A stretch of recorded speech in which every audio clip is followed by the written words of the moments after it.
여러분 안녕하십니까? 오늘 쏟아지는 폭설 속에서도 선별검사소 앞에 줄은 이렇게 줄어들 기미가 보이지 않았습니다.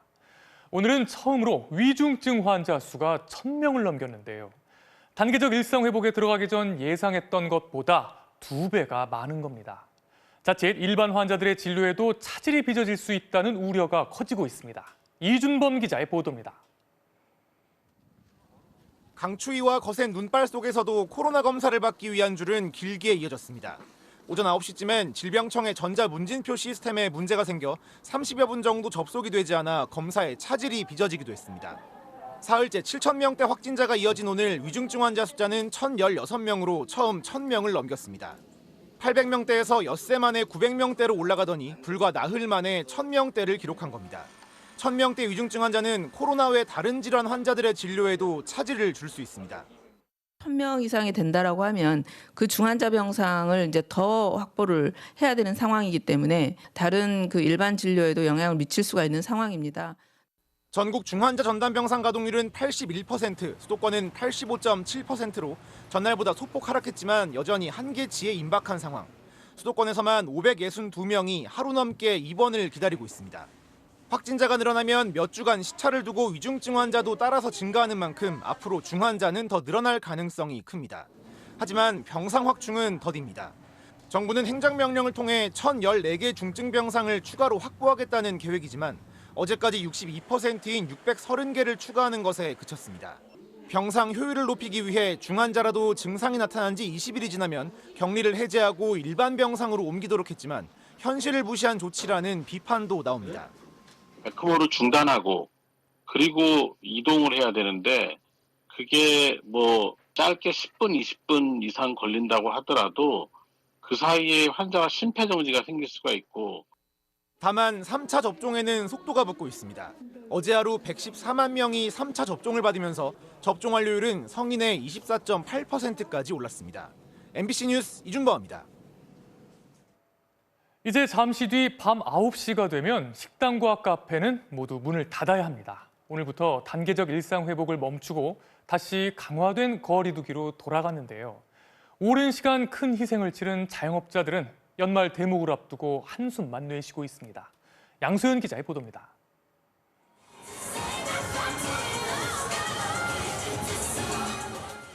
어젯밤 서울 이태원 거리. 골목마다 가게마다 사람들로 북적입니다. 2달 전, 3달 전부터 이제 한번 보자고 다음 날부터 다시 어려워지게 되니까 그래서 그렇게 나오게 됐습니다. 클럽 앞에도 긴 줄이 생겼습니다. 거리두기 강화 전 마지막 밤을 즐기려는 사람들입니다. 자정이 되자 거리두기 강화 조치가 시작됩니다. 저희 오늘 12시 마감입니다. 이제 정리 좀 해주세요. 하루 사이 거리 분위기는 완전히 달라졌습니다. 평소 같으면 붐빌 토요일이지만 한파에 눈까지 내리면서 거리는 더욱 한산했습니다. 식당은 기다리는 손님 대신 반갑지 않은 예약 취소만 쏟아졌습니다. 10팀 넘게 60명 정도가 취소가 됐어요. 눈도 눈인데 일단 그 전에 이제 인원이 될 줄 알아서 6명 이상 하셨던 분들, 그런 분들도 다 취소가 되고. 간신히 숨통이 트이나 싶었는데 다시 방역이 강화되며 연말 대목을 날리게 된 자영업자들은 깊은 한숨만 쉬었습니다. 사실 지금이 대목이잖아요.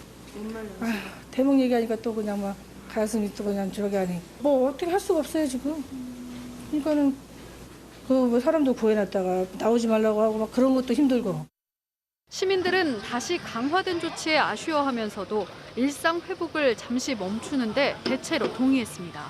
계속 왔다 갔다 하는 느낌이라서 약간 갈피를 못 잡는 것 같긴 해요. 그래도 확진자가 너무 늘어나는 상황이라서 잠시 멈출 필요는 있다. 오늘부터 사적 모임은 전국에서 동일하게 4명까지만 허용되고 식당과 카페, 유흥시설은 밤 9시까지 영업할 수 있습니다. 미접종자는 PCR 음성 확인서가 없다면 식당과 카페는 혼자서만 이용할 수 있습니다. 영화관과 PC방 등은 운영 시간이 밤 10시까지로 제한되지만 청소년 입시학원과 독서실 등은 예외로 시간 제한이 없습니다. MBC 뉴스 양소연입니다. 다른 나라들 상황도 심각합니다. 미국에선 뉴욕주에서만 하루에 2만 명이 넘는 확진자가 쏟아졌는데요. 미국 보건당국은 변이 바이러스 오미크론의 영향이 크다면서 조만간 오미크론이 우세종이 될 거라고 전망했습니다. 남효정 기자의 보도입니다. 코로나19 탓에 1년 반 동안 문을 닫았다가 겨우 재개장한 뉴욕 브로드웨이의 극장가. 연말을 앞두고 활기를 되찾는가 싶더니 출연진이 줄줄이 확진되면서 공연 중단이 잇따르고 있습니다.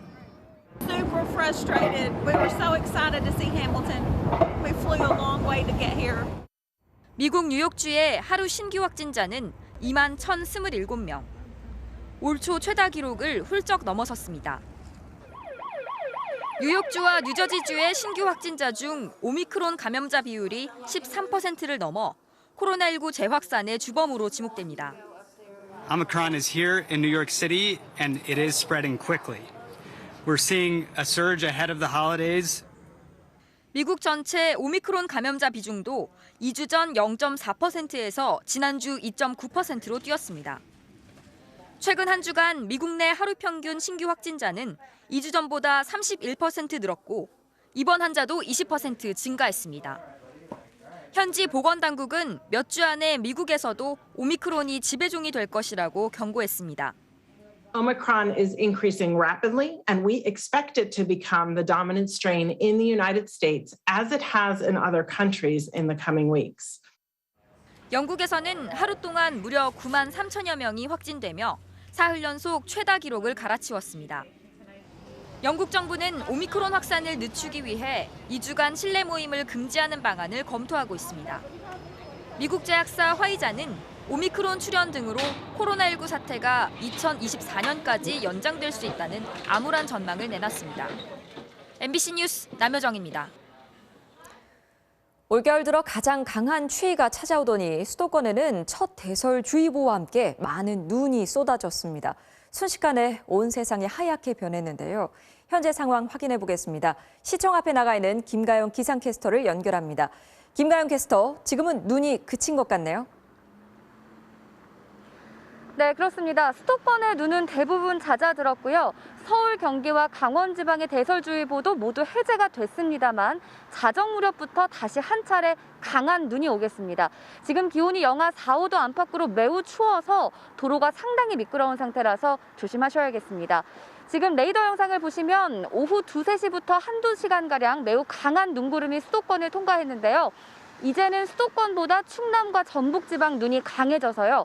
전북 익산과 군산, 그리고 충남 공주, 부여와 청양에 대설주의보가 내려졌습니다. 현재 적설량은 경기도 하남 5cm, 전북 익산에 4cm 안팎이 왔고요. 서울 2.7, 양평 2.1cm를 나타내고 있습니다. 늦은 밤부터는 북쪽에서 또 다른 눈구름이 다가오겠습니다. 오늘 자정부터 내일 새벽 사이 다시 한 차례 강한 눈을 뿌리겠는데요. 예상 적설량은 강원 내륙과 산지, 그리고 제주 산지에 최고 8cm, 수도권과 충청, 전라권과 경북 북부에 1에서 5cm가량입니다. 내일 오전부터는 하늘이 다시 맑게 개겠고 강추위도 내일 낮부터는 빠르게 수그러들 전망입니다.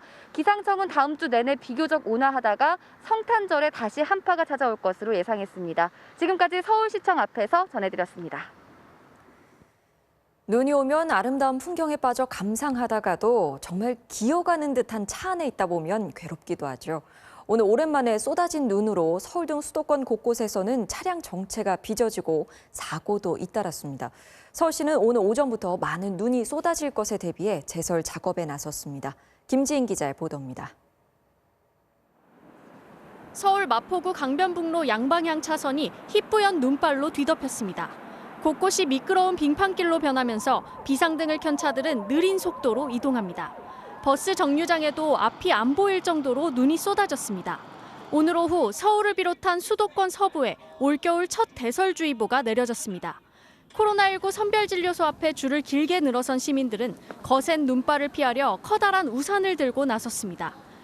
주말을 맞아 외출을 나왔다가 갑자기 쏟아진 눈에 당황하기도 했습니다. 갑자기 흐려지면서 눈이 오더라고요. 택시가 안 잡히네요. 20분째 잡고 있어요. 오늘은 그냥 대중교통 이용하는 게 훨씬 더 좋을 것 같다는 생각에. 수도권 내 눈길 교통사고도 잇따랐습니다. 버스가 도로 한가운데를 가로막고 서 있고 뒤에서 오던 차들은 오도 가도 못하고 있습니다. 오늘 오후 3시 반쯤 인천 미추홀구 한 도로에서 버스가 눈길에 미끄러지고 이어 승용차와 추돌하는 사고가 났습니다. 인천 남동구에선 마주오던 버스끼리 충돌하는 사고도 발생했습니다. 서울시는 오전부터 제설 2단계를 발령하고 9천여 명의 인력과 1000여 대의 제설 차량과 장비를 투입했습니다. 또 오늘 자정부터 내일 새벽에 한 차례 더 눈이 온다는 예보에 따라 추가로 제설 작업을 벌일 예정입니다. MBC 뉴스 김지인입니다. 아동 성범죄자 조두순을 폭행한 혐의를 받고 있는 20대 남성이 오늘 구속됐습니다. 이 남성은 자신보다 둔기를 먼저 든 건 조두순이라고 주장하기도 했습니다. 그 외 사건 사고 소식 모아봤습니다. 조재영 기자입니다. 지난 16일 아동 성범죄자 조두순의 집에 침입해 둔기로 여러 차례 폭행에 다치게 한 혐의를 받고 있는 20대 김모 씨가 오늘 구속됐습니다. 법원은 범죄 혐의가 소명되고 도주 우려가 있다고 판단했습니다. 범행 동기가 어떻게 되시나요? 흉기를 들고 있던 이유가 무엇 때문이죠? 영장 실질 심사에 앞서 김 씨는 둔기를 왜 휘둘렀느냐는 취재진의 질문에 둔기를 먼저 든 건 조 씨라고 말하기도 했는데 경찰은 조두순과 서로 진술이 엇갈려 정황 증거 등을 통해 확인할 부분이라고 밝혔습니다. 물류센터에서 일하는 김 씨는 지난 2월에도 흉기를 가지고 조두순의 집에 들어가려다 붙잡힌 전력이 있습니다. 이번 범행 후 경찰 조사에서는 조두순이 저지른 성범죄에 분노를 느껴 찾아갔다고 진술했습니다. 도로 한쪽 차량이 뒤집힌 채 불에 타고 있습니다. 오늘 새벽 0시 반쯤 서울 한남대교에서 승용차 한 대가 전복돼 불이 나면서 혼자 타고 있던 운전자가 숨졌습니다. 경찰은 사고 경위를 파악 중인데 음주 여부 등을 확인하기가 쉽지 않은 상황입니다. 오늘 낮 12시 반쯤에는 부산 해운대구 좌동의 한 상가 건물 천장에서 갑자기 물이 쏟아지면서 건물 1층 바닥이 물에 잠기는 사고가 있었습니다. 경찰은 기온이 뚝 떨어지면서 낡은 스프링클러에 문제가 생긴 것은 아닌지 정확한 사고 원인을 조사하고 있습니다. 비슷한 시각 설악산 대청봉 인근에서는 40대 여성 등산객이 추운 날씨에 저체온증을 호소하면서 쓰러져 헬기로 구조됐습니다. MBC 뉴스 조재영입니다. 다음은 대선 후보들 소식 알아보겠습니다. 민주당 이재명 후보는 최근 현 정부의 기조와 다른 제안을 내놓고 있는 부동산 정책과 관련해 오늘도 공시가격 제도를 전면 재검토해야 한다며 당정 협의를 촉구했습니다. 장남의 도박과 사생활을 둘러싼 공방은 오늘도 계속됐습니다. 임명현 기자의 보도입니다. 고생 많으세요. 서울의 한 의원급 내과를 찾아 코로나19 3차 백신을 접종한 이재명 후보. 코로나 때문에 일도 많아지시고 힘드시겠습니다. 걱정이 조금 많아져서요. 저도 의료인들이 이번 코로나19 사태에서 고생들을 너무 많이 하는 것 같습니다. 의료진의 권고대로 공식 일정 없이 안정을 취한 이 후보는 SNS를 통해 부동산 정책에 대한 추가 제안을 내놨습니다. 이번엔 공시가격 관련 제도의 전면 재검토를 요청했습니다. 이 후보는 올해 주택가격이 크게 상승해 내년도 공시가격도 상당히 오를 거라며 이는 재산세와 건강보험료 증가, 복지수급 탈락으로 이어진다고 우려했습니다. 그러면서 집값 폭등으로 인한 부담을 온전히 국민에게 전가하는 건 공정하지 않다며 재산세와 건보료를 올해 수준으로 유지하도록 대책을 마련해달라고 촉구했습니다. 특히 공시가격이 이달 말부터 결정되는 만큼 당정의 신속한 협의를 강조했습니다. 앞서 다주택자 양도세 중과 유예 방침에 이어 부동산 민심을 의식한 발언을 또 한 번 내놓은 겁니다.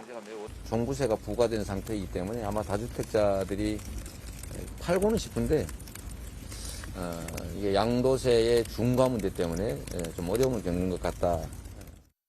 하지만 자산 가치 상승에 따른 부담을 지우는 건 당연하다며 공시가격 현실화를 추진해온 정부 정책 기조와는 차이가 있어 당정, 당내 논란도 예상됩니다.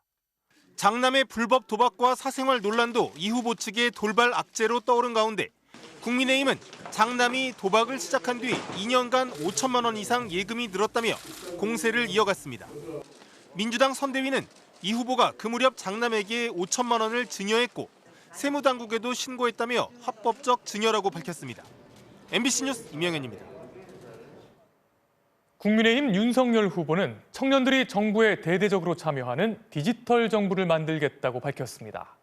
부인 김건희 씨와 관련한 어제 사과가 허위 경력 의혹을 인정한 거냐는 기자들의 질문엔 답변을 거부했습니다. 이기주 기자의 보도입니다. 국민의힘 선대위에 참여할 청년 보좌역을 뽑는 면접 현장에 윤석열 후보가 참석했습니다. 윤 후보는 집권하면 모든 정부의 사이트가 하나로 통합된 디지털 플랫폼 정부를 만들겠다며 청년들의 참여를 강조했습니다. 여러분들도 앞으로 이런 코딩과 알고리즘에 대한 공부를 많이 하셔야 됩니다. 정부 기능 자체를 아주 업그레이드를 시켜야 됩니다. 정부 조직을 하나의 플랫폼으로 운영하려면 디지털 경쟁력을 갖춘 청년의 역할이 커질 수밖에 없고 그런 흐름에서 30대 장관들도 더 많아질 거라는 겁니다. 이 같은 구상을 밝히던 윤 후보는 부인 김건희 씨의 허위 경력 의혹을 사과한 것에 대해 추가 질문이 나오자 다시 입을 닫았습니다. 이 허위 이력 부분을 인정하시고 그 부분을 사과하신 건지는 그 부분에 대해서는 제가 노코멘트 하겠습니다. 그거는 앞으로 어떤 나중에 무슨 상황이 생길지도 모르고 어떤 부분을 사과한 것인지 밝히지 않으면서 사실관계를 다퉈볼 수 있다는 여지를 여전히 열어둔 발언으로 보입니다. 윤 후보가 직접 사과를 한 뒤에도 시점과 태도를 둘러싼 논란이 계속되는 가운데 당내에선 최근 지지율 하락세가 겹치면서 위기감이 표출되고 있습니다. 의기소침할 필요는 없다. 다만 정신은 차려야 된다. 그리고 좀 말도 안 되는 허세는 좀 빼야 된다. 윤 후보가 참석한 전략자문위원들과의 오찬에선 이재명 후보의 사과와 대비되는 모습처럼 보여선 안 된다는 쓴소리도 나왔던 것으로 전해졌습니다.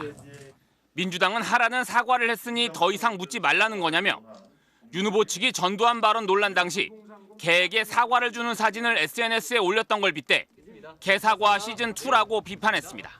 MBC 뉴스 이기주입니다.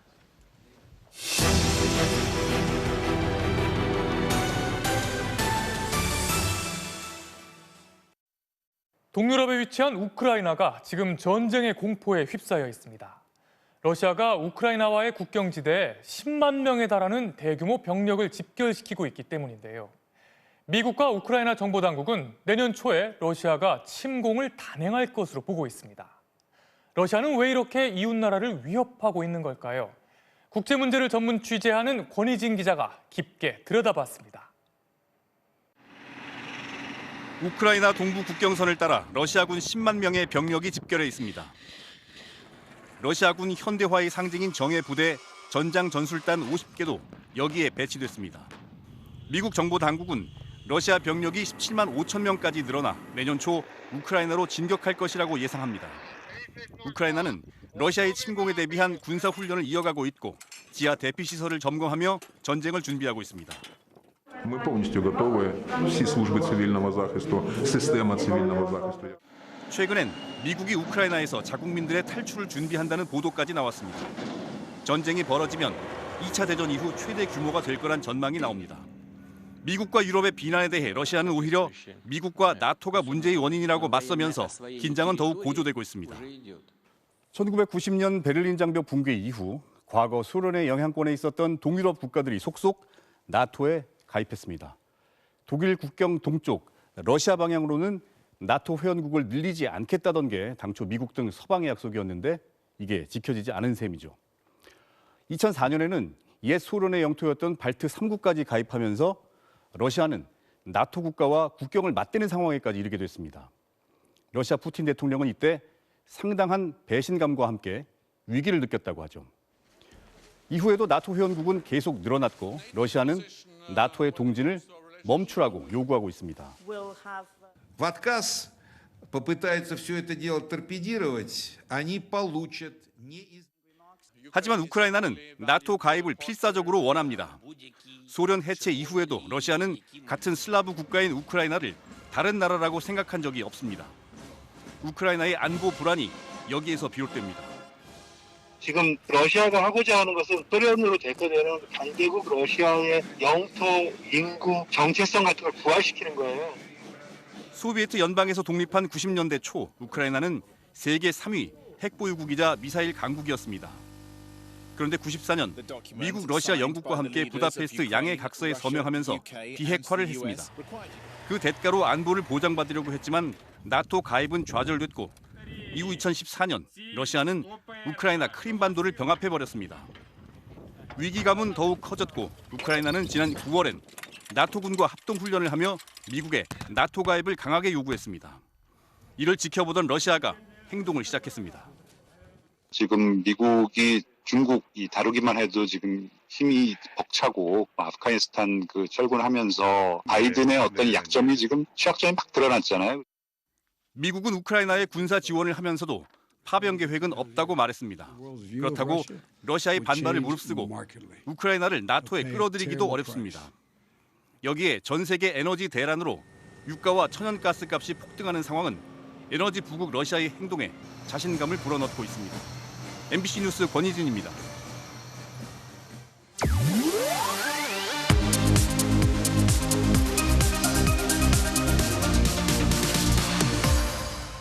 경제와의 거리를 좁히다 거리의 경제입니다. 이른바 K-드라마가 전 세계를 강타하고 있습니다. 이 드라마 속에 등장했던 이 거대 인형 기억나시죠? 오징어 게임은 물론이고요. 최근에는 드라마 지옥도 큰 인기를 얻었죠. 이렇게 시쳇말로 소위 대박이 난 배경에는 넷플릭스라는 글로벌 플랫폼의 힘도 크게 작용했음을 부인하기 어렵습니다. 이렇게 점점 세계는 하나로 연결돼 가고 있습니다. 이런 연결이 앞으로 우리에게 어떤 영향을 주게 될까요?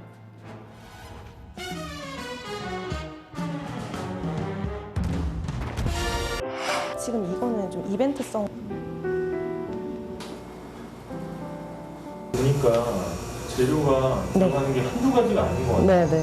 부재료는 이제 달걀, 설탕, 밀가루, 버터, 우유 이렇게 거기에서 부재료들. 고정비랑 이런 거 하나 더 만들 때 비용은 어떻게 들어가요? 케이크 하나가 만약에 10,000원이라고 했을 때 보통 딱 고정비로 들어가는 게 한 20% 정도가 되고요. 하나씩 더 만들 때마다 이제 재료비가 거기서 더 추가적으로 한 30-40% 정도? 이렇게 어떤 서비스나 제품을 한 단위 더 만들 때 추가로 들어가는 비용을 경제학에선 한계 비용이라고 합니다. 임대료 같은 고정 비용은 아무리 많이 만들어도 그대로기 때문에 보통은 대량 생산을 할수록 한계 비용은 점점 내려가게 됩니다. 그래서 때로는 제품에 따라 한계 비용이 0에 가까워지는, 그러니까 하나를 더 만들 때 드는 추가 비용이 거의 들지 않은 경우도 있다는데요. 이게 무엇일까요? 지금 보시는 건 1980년대 서울 노량진의 학원가 모습입니다. 이 수강 신청 경쟁이 워낙 치열하다 보니 이 줄을 서는 일도 많았고요. 심지어 밤을 새는 경우도 있었습니다. 나와. 뭐 하는 거야? 뭐 하는 거야, 도대체 이거? 거의 10만 원 쓴 것 같아요. 재수생의 비해지 어떻게 봐요? 게임 마감되었습니다. 마감됐다고요? 바로 앞에서 마감날 줄 몰랐거든요. 수험생들 과열 경쟁에 페인트 칠하기는 원래 행사. 그리고 한 교실에 수백 명이 들어가기도 했습니다. 뒤에 서 있는 사람들은요, 칠판지도 안 보이고요. 이 당시 학생 수가 많기도 했지만 이렇게 사람이 몰렸던 건 직접 학원에 와야만 강의를 들을 수 있었기 때문이죠. 내가 말하는 걸 정확하게 이해하고 있어야 돼. 집중력 싸움이야, 집중력 싸움. 알아듣겠어? 그런데 여기서 변화가 시작됩니다. 학교와 학원이 집으로 오는 시대가 틀림없이 열리겠구나. 밀레니엄 열풍이 불던 2000년 7월, 국내 최초의 인터넷 사교육 업체가 문을 엽니다. 이제 강의를 한 번만 해도 전국 어디에서나 동시에 볼 수 있게 됐고, 추가 비용을 거의 들이지 않고도 한 번 만들어 놓은 강의는 계속 볼 수 있었습니다. 강의를 한 번 더 시청할 때 드는 비용, 즉 한계 비용이 점점 0으로 수렴한 겁니다. 내가 했어? 안 되는 경우는 없다. 돈이 막 빨려 들어간다. 그 한가운데서 이제 제가 뭐 깔때기 같은 곳에 이제 입을 벌리고 돈을 이렇게 이제 받아먹고 있는 것 같은. 자, 금리가 됐어, 안 됐어, 됐어? 자, 상황이 이렇다 보니 전국구 스타 강사들이 생겨나기 시작했는데요. 누구나 같은 강의를 동시에 들을 수 있다 보니 최고만 살아남게 된 겁니다. 이런 현상을 경제학에서는 슈퍼스타의 경제학이라고 부르는데요. 이런 슈퍼스타 효과는 스포츠와 공연 등 많은 분야에서 찾아볼 수 있습니다. 최근 오징어 게임의 열풍도 이런 슈퍼스타 효과를 톡톡히 누렸다고 볼 수 있는데요. 하지만 문제는 이런 슈퍼스타 효과의 밝은 면 뒤에는 그늘이 존재한다는 겁니다. 그게 무엇일까요? 저는 지금 수도권의 한 학원에 나와 있는데요. 현재 상황은 어떤지 한번 확인해 보겠습니다. 코로나란 사태가 오니까 이게 가속화가 되니까 너무 힘든 거죠. 이제 매출이 거의 50%에서 70%까지 떨어지는 상황이라서 고정 비용까지 이제 쉬게 되면은 수익은 이미 손익분기점을 못 넘고 마이너스를 거의 뭐 주변에 학원 하시는 분들 사정은 대부분 다들 힘들어하고 그중에 이제 폐업한 사람들도 있고 오히려 이제 희망을 가지고 계속 붙잡고 있는 사람들이 폐업한 사람들을 부러워하고 있고 온라인 클래스가 가중화시킨 건 확실히 있죠. 온라인 같은 경우는 컨텐츠 하나만 만들어도 100명이든 1000명이든 볼 수가 있기 때문에 가격 단위를 시켜도 사실 큰 무리가 안 되거든요. 근데 큰 소규모 학원들의 입장에서는 이런 어떤 온라인으로 변하는 것 자체가 사실은 조금 잔인한 어떤 위기가 될 수가 있죠, 저희들한테는. 최근 코로나 사태로 확산된 비대면 문화는 슈퍼스타 효과를 가속화하고 점점 더 최고가 아니면 살아남을 수 없는 환경으로 변해가고 있는 겁니다. 이젠 의료나 외식업 같이 복제가 어려운 서비스를 제외하면 양극화에 내몰리기 쉽습니다. 그마저도 로봇과 AI가 서서히 대체하게 된다면 이런 슈퍼스타 효과가 밀어낼 수 있는 일자리는 점점 더 늘어날 수밖에 없습니다. 옛날 같으면 2등, 3등들도 돈을 벌고 고용이 됐던데 이제는 그게 안 된다는 거죠. 어느 정도의 보상을 해줘가지고 다시 기회가 있고 시장에서 경쟁이 지속이 될 테고 성장 동력도 가져올 것 같습니다. 정부에서는 새로운 기회, 그런 정보를 공평하게 나눠주는데 치중을 해야 되고 오징어 게임 같은 우리 드라마가 전 세계인들의 사랑을 받는 건 참 자랑스러운 일입니다. 하지만 이런 열풍의 이면에는 코로나가 불러온 비대면 플랫폼들의 초고속 성장이 자리 잡고 있습니다. 글로벌 플랫폼들이 만드는 초연결 사회와 잇따른 슈퍼스타들의 출연은 오히려 우리에게 부의 집중이나 대량 실업과 같은 더 큰 사회적 비용을 요구하고 있는지 모릅니다. 거리의 경제였습니다. 바퀴벌레, 야생동물, 한국인은 죽어라. 이런 표현들은 지금도 제일 한국인들이 일본인들에게 듣는 공개적인 혐오 발언들 중 일부인데요. 제일 한국인들은 이런 차별과 혐오를 통해 고통을 받으면서도 그에 맞서고 있습니다. 고현승 특파원이 생존과 존엄을 위해 맞서 싸우는 제일 한국인들을 만나봤습니다. 우길기를 내건 우익단체들의 집회. 경찰 저지선 밖까지 나와 소동을 벌입니다.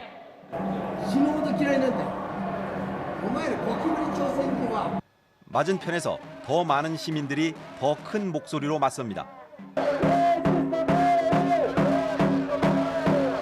이런 차별 반대 운동의 중심엔 제일 한국인 3세 최강희자 씨가 있습니다. 6년 전 한인타운까지 몰려와 혐오를 쏟아낸 우익들의 행태를 견딜 수 없었습니다. いつでもどこでも誰に対してもヘイトスピーチは許さない。 힘겹게 타국 생활을 견뎌온 제일 한국인들에겐 큰 상처였습니다. 가라고. 돈하고 막 살이 물고 떨리죠. 막 눈물이 막 젖혀져. 최 씨는 시민단체를 만들어 운동에 나섰고 2016년 헤이트 스피치 해소법 제정, 2019년 헤이트 스피치 처벌 조례를 이끌어냈습니다. 최 씨와 가족들은 표적이 됐습니다. ゴキブリの死骸が郵便で送られてきました。首を切断されたゴキブリの死骸です。死ねと書かれた。 언제 습격을 당할지 몰라 최 씨는 항상 방검복을 입고 다닙니다. ナイフが来ても切れない服の中に着てます。中に。今も着てます。今も着てます。もちろんですよ。何かをするときにターゲットになるの誰ですか? 그녀는 물러서지 않았습니다. 익명의 가해자를 찾아내 소송전을 벌이는 한편 실효성 있는 차별금지법을 만드는 데 힘을 쏟고 있습니다. やられて辛いから黙っていては残念ながら今の日本社会はよくは変わらないので 일본의 부동산 대기업인 후지주택. 자이니치는 죽어라, 야생동물이다. 2013년부터 한국인 비하 문서를 하루가 멀다 하고 전 직원에게 배포했습니다. 이마이 회장의 지시였는데 우익 성향 기사 등에 직접 밑줄과 동그라미까지 쳤습니다. 직원들에게 감상문도 제출하게 하고 혐한이 두드러진 글은 회람시켰습니다. 견디다 못한 제일 한국인 3세 A씨는 결국 회사와 회장을 상대로 소송을 냈습니다. 高級娼婦とか売春婦とかずっと配られ続けたっていうのはすっごくきつくて、これまたひどいことが山のように許せなかった。 1심, 2심 모두 승소. 법원은 피해를 모두 인정하고 1,300여만 원을 배상하라고 회사 측에 명령했습니다. 하지만 회사 측은 직원 교육 차원일 뿐이고 표현의 자유를 침해했다며 상고했습니다. こんなことやってたら逆におかしいはずなんだけど、そうじゃないのが現実なのかなって日本は。 이들의 싸움엔 양심적인 일본인들도 동참하고 있습니다. 日本人としてもそうですけど、他の差別を助長することを止めると思うんです。 100만 명에 이르는 제1한국인들은 지금도 우경화돼가는 일본에서 차별과 혐오에 고통받고 또 맞서 싸우고 있습니다. 이들의 싸움은 스스로의 생존과 존엄을 지키는 것을 넘어 일본 사회에도 작지 않은 울림을 주고 있습니다. 오사카에서 MBC 뉴스 고현승입니다. 요즘 동해안에서는 곰치라고 불리는 생선이 많이 잡히고 있습니다. 정식 명칭은 미거지인데요. 작년 겨울에는 한 마리에 10만 원 안팎으로 비쌌는데 올해는 어획량이 늘며 10,000원 아래로 내려갔습니다. 눈 오는 겨울밤, 따뜻한 곰치국 한 그릇 어떠실까요? 이준호 기자의 보도입니다. 아직 동이 트지 않은 어두컴컴한 새벽 6시. 새벽 조업을 마친 곰치잡이 어선들이 하나둘 항구로 모여듭니다. 어선에는 어른 허벅지보다 큰 곰치들이 가득 실렸습니다.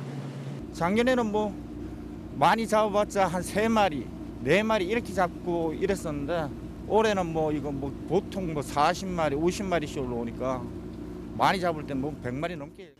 이곳 주문진항 위판장에 쏟아진 동해곰치, 즉 미거지의 하루 거래량은 8톤 안팎에 달하는데요.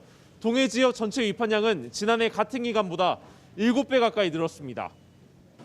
어획량이 크게 늘자 지난해까지만 해도 한 마리에 10만 원 안팎이던 곰치 가격이 올해는 10,000원 이하로 크게 내려갔습니다. 그러자 항포구의 몇몇 식당들도 몇 달 전까지 한 그릇에 15,000원에서 2만 원이었던 곰치국 가격을 낮추고 있습니다. 곰치가 지금 여기만 많이 나는 게 아니고 동해는 일대 많이 난다고, 석조서부터 포항까지. 그래서 가격이 내리는 건데. 곰치 어획량 증가에 대해 전문가들은 다소 이례적인 현상이라고 말합니다. 주 서식 수심이 약 400m 내외에서 한 250m까지 그 분포 범위가 확장된 것이 원인으로 파악되고 있고 정밀 자원 조사를 통해서 좀 더 연구를 해봐야 될 것 같습니다. 이례적인 곰치 풍어에 강원 동해안의 항포구와 음식점까지 활기를 띠며 손님 맞이에 나서고 있습니다. MBC 뉴스 이준호입니다.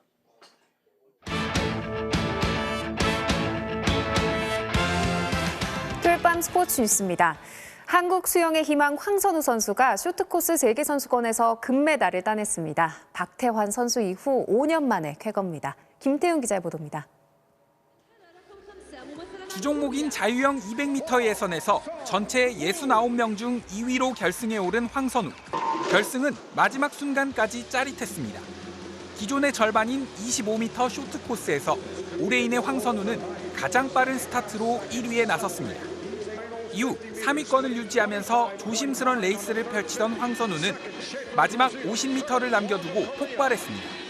엄청난 속도로 1위와의 격차를 좁히더니 마지막 구간에서는 1, 2, 3위가 계속 뒤바뀌는 치열한 레이스 끝에 가장 먼저 터치패드를 찍었습니다. 최종 기록 1분 41초 60, 불과 0.03초 차로 2위를 따돌렸습니다. 메이저 대회 생애 첫 우승을 차지한 황선우는 주먹을 불끈쥐며 기뻐했고 새로운 챔피언 황선우에게 한류 열풍과 함께 뜨거운 관심이 쏟아졌습니다. 현지 중계진은 우리말로 축하를 건넸고 Congratulations, 축하해요. It feels so good race, and I did a world champion 200 meter freestyle. I'm so very happy now. Ladies and gentlemen, give it up for Hwang Sun-woo. 소리 질러! 곧바로 BTS의 노래가 경기장에 울려 퍼졌습니다. 박태환 이후 5년 만에 세계선수권 금메달에 감격스런 애국가가 감동을 더했고 세계수영연맹도 5년 만에 다시 한국의 시간이 돌아왔다며 새로운 스타 탄생을 주목했습니다. 황선우도 도핑 테스트를 받고 나온 모습을 SNS에 남기며 이 순간을 유쾌하게 즐겼습니다. 이제 예전부터 목표했던 목표를 하나 이뤘으니 이제 남은 목표들을 위해 점점 올라가는 계단이라 생각하고 좋은 결과로 끝마치고 싶어요. 감사합니다. 개인 혼영 100m 예선에서도 전체 6위로 준결승에 오른 황선우는 내일 또 하나의 메달에 도전합니다. MBC 뉴스 김태훈입니다. 생사의 기로에서 10달 만에 필드로 돌아온 골프 황제 이야기로 토플레이 출발합니다. 지난 2월이었죠. 끔찍한 대형 교통사고로 생사의 기로에 섰던 타이거 우즈. 하지만 10달 만에 당당히 필드에 복귀했습니다. PNC 챔피언십 프로암 대회에 나선 건데요. 아직은 걷기도 쉽지 않은 탓에 카트를 이용하고 스윙 하나하나에도 힘들어하는 모습이지만 12살 아들 찰리와 함께 감동적인 모습을 연출했습니다. 팬들도 황제의 귀환을 반겼습니다. Welcome back. No, it was an awesome day. It was just awesome to be back out here playing and be out there with my son, and we just had an absolute blast. 강인한 의지로 다시 일어선 타이거 우즈. 언젠가는 PGA 투어에서도 볼 수 있겠죠. 이번엔 르넨의 득점 기계 레반덥스키입니다. 기가 막힌 발리슛. 타이밍 정말 예술이죠. 리그에서 올해만 43골을 기록하며 게르트 밀러의 한 해 최다 골 기록을 49년 만에 갈아치웁니다. 지금까지 톱플레이였습니다. 여자 컬링 국가대표 팀킴이 이 시간 현재 마지막 한 장 남은 올림픽 티켓을 놓고 라트비아와 운명의 대결을 펼치고 있습니다. 마지막 엔드를 남기고 우리가 7대5로 앞서 있습니다. 토요일 밤 스포츠 뉴스였습니다.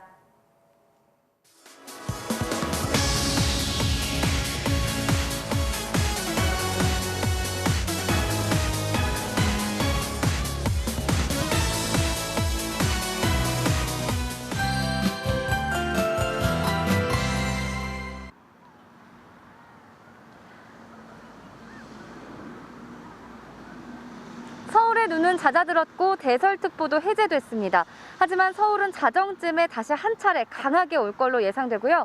지금 바깥 기온이 영하 5도 안팎이어서 도로가 상당히 미끄럽습니다. 조심하시기 바랍니다. 서울엔 오후 3, 4시 무렵에 눈이 강하게 쏟아졌습니다. 이제는 수도권보다 충남과 전북 지방 눈이 강해져서요. 전북 익산과 군산 그리고 충남 공주, 부여, 청양에 대설주의보가 내려졌습니다. 현재 적설량은 경기도 하남 5cm, 전북 익산에 4cm 안팎이 왔고요. 서울 2.7, 양평 2.1cm를 나타내고 있습니다. 늦은 밤부터는 북쪽에서 또 다른 눈구름이 다가옵니다. 오늘 자정부터 내일 새벽 사이 다시 한 차례 강한 눈을 뿌리겠습니다. 예상 적설량은 강원 내륙과 산지 그리고 제주 산지에 최고 8cm, 수도권과 충청, 전라권과 경북 북부에 1에서 5cm가량입니다. 내일부터는 날도 맑아지고 추위도 빠르게 약해지겠습니다. 내일 서울 낮 기온이 3도로 예년 수준을 회복하겠고요. 다가오는 성탄절쯤 다시 강한 추위가 찾아올 전망입니다. 지금까지 서울시청 앞에서 날씨 전해드렸습니다. 네, 밤사이 눈 예보가 있는 곳들이 있습니다. 지역별로 기상 정보를 잘 확인하셔야겠습니다. 토요일 뉴스데스크 마칩니다. 고맙습니다.